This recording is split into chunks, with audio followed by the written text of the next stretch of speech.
Viewers, আসসালামু আলাইকুম। আমি আজকে সরিষার তেলের বিষয়ে কথা বলবো। কথাটা হলো ডিবি রবিউল স্যার চট্টগ্রামে সে সরিষার তেল ফ্লোরে বাথরুমের সামনে ফেলে দিয়ে যে ভিডিও ভাইরাল করছে, সারা বাংলাদেশ সহ সারা বিশ্বের যত বাংলা ভাষাভাষী মানুষ সবার মধ্যে একটা প্রতিক্রিয়া তৈরি হয়েছে। ডক্টর জাহাঙ্গীর কবির স্যার এটা রিপ্লেস দিছে। যারা অথেন্টিক প্রোডাক্ট লাইফস্টাইল ফলো করে তারা সবাই এটা রিপ্লাই দিছে। আসলে আমি আপনাদের সামনে আলোচনা করতে চাই এই জন্য যে সরিষা একটা রবি শস্য, ঔষধি গুণ সম্পন্ন একটা ভেষজ উদ্ভিদ। কারণ তার মধ্যে জাজ আছে, সর্দি হলে নাকে টান দিলে রেজাল্ট ভালো পাওয়া যায়। সরিষার কোল মাছ পশু পাখির জন্য একটা ভালো খাবার। যেসব ফ্যামিলিতে সরিষার তেল খায় লিগেলটা, ভালো সরিষার তেল যেটা কেমিক্যাল মিক্সড না, সেই তেল খাইলে গ্যাস্ট্রিক কমে যায়।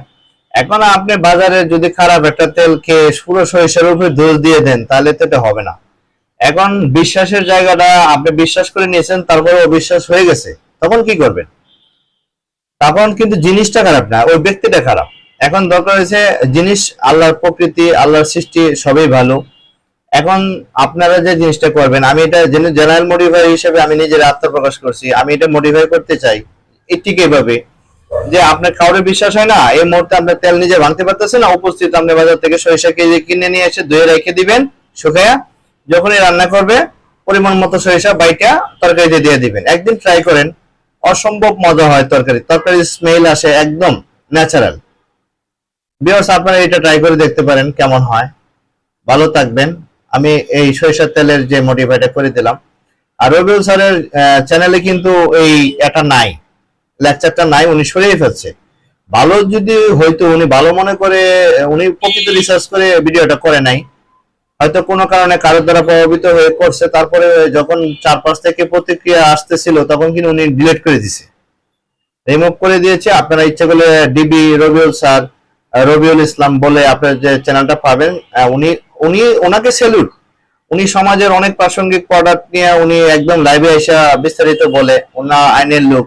এটা ভালো, এটা আমি পছন্দ করি। এতে কি হবে, দেশ জাতির উন্নত হবে। কিন্তু আমি আপনাকে রবিউল স্যারকেও একটা মডিফাই করতে চাই। যেমন উনি লাইভে এসে বলতেছে উনি কিন্তু কিছু করতে পারতেছে না বা করে না, বা উনি একলা করলে সারা বাংলাদেশ উনি কিছু প্রশাসনিক ভাবে করতে পারতেছে না, কিন্তু এটা রাস্তা একটা আছে।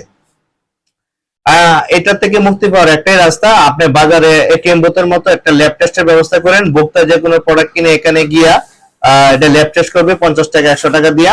যদি এটা খারাপ কিছু পাওয়া যায়, জনস্বার্থের বিরুদ্ধে যায়,